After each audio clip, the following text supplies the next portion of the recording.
Wilhelm Stenhammar is a Swedish composer that you might know if you follow this channel.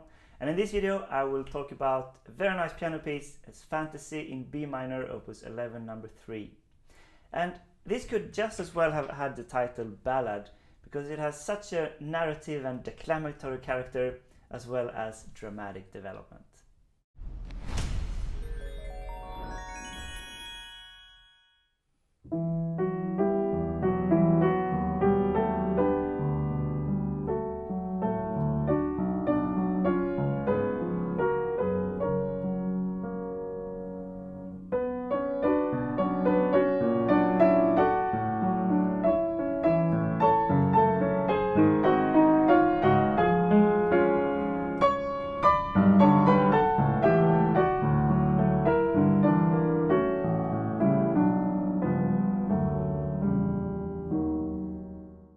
So I will not go through this piece in detail, only talk about the sections when they occur in the form.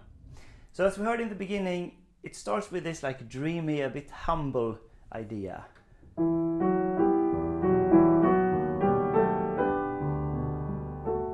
The melody is always clearly on top, going in scale steps, just one scale step at a time. Like revolving around here. It's kind of a typical Stenhammar motif idea to only go scale steps. And also the marking, molto espressivo e con intissimo sentimento, intimate sentiment. And also it can't decide about the key because it keeps modulating. We have E minor, B major, and then G. This is like a surprise from B major to G major second inversion, D. And now, like we would expect an F minor here. This would be like in the tonality, but immediately we go to F sharp major. So that after the fermata, now the second phrase comes in B minor. But immediately, and now again, instead of would be tonal. So for a little while we are in B minor, the key of the piece. So now we have these two antecedent phrases, we get one consequent phrase, the answer to this in forte.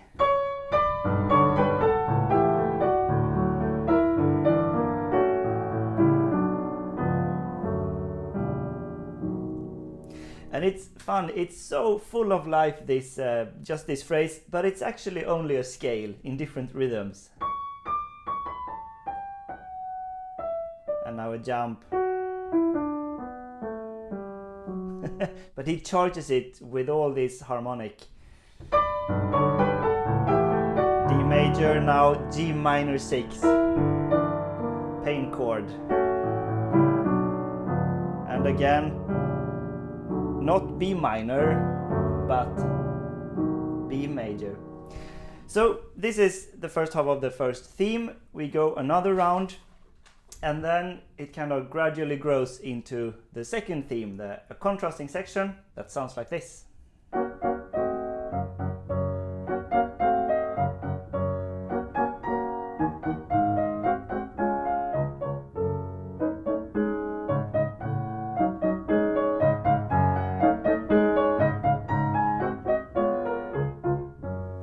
So now we're in F sharp major, that's kind of the dominant key to B minor. And this is a typical like Scandinavian folk music thing, to have this open fifth in the bass. In this rhythm. We also have this feature in Grieg's Wedding Day at Trollhaugen.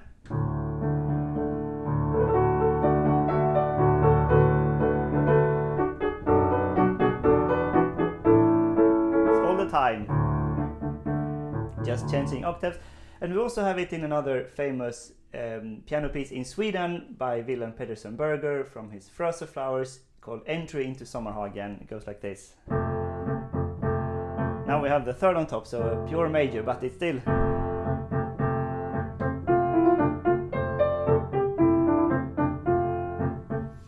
So I really think about this as like the beginning of a fairy tale.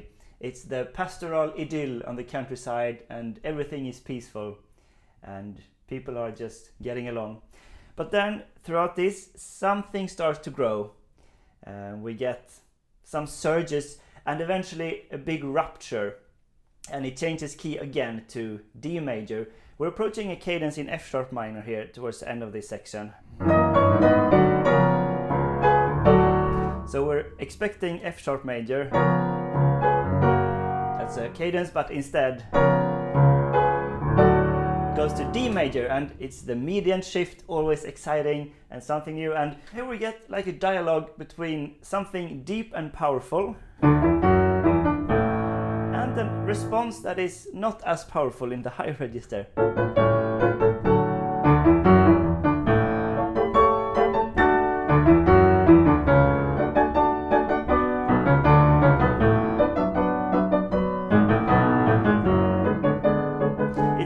Fun dialogue, and I don't know exactly what they're saying, but they have a vivid discussion. And eventually it calms down with this amazing shift from a diminished chord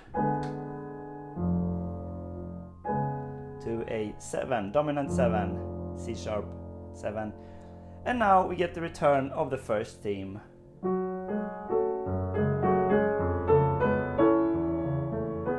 Now it comes in F sharp minor first, and then in B minor.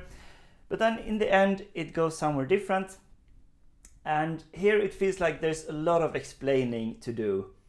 When we go down here,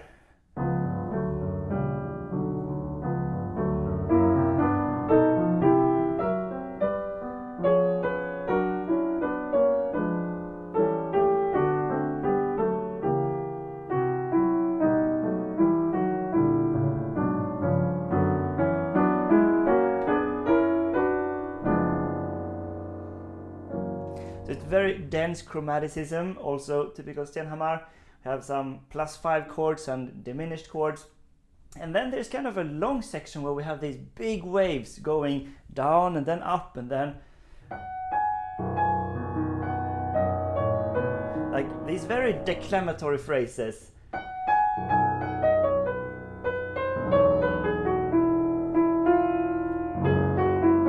Like it's 4 entries.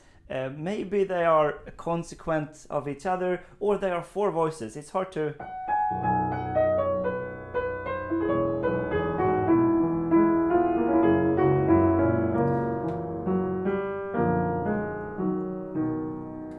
I think especially the last one is a new voice, and then goes up again.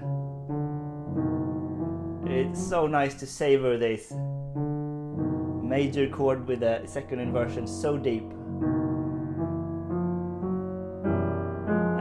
Stringendo growing.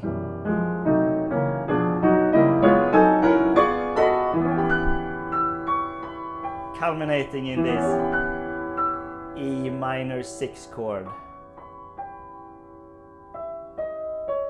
And then it's like everything is done, but now we get the epilogue. So what happened after? So we get the return of the second subject, the peaceful idyll.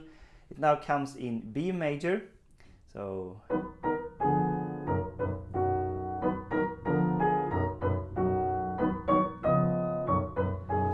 it's a pianissimo and dolcissimo, a little bit more subdued. And of course, B major is the tonic major. The first time it's in F sharp major, the dominant. It's classic sonata key structure employed here. But we still have some chromaticism left within this kind of a coda epilogue. You have to play really wide grips in the left hand.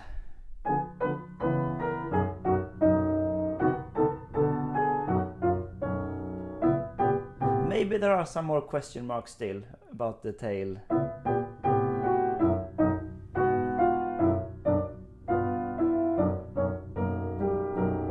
Final diminished chord, resolving to B major. And that's how the piece ends. Now I will play through the whole thing so you get the whole fairy tale. And before that, a Patreon shout out to C and J and N Kilhamn and F and G Nyberg.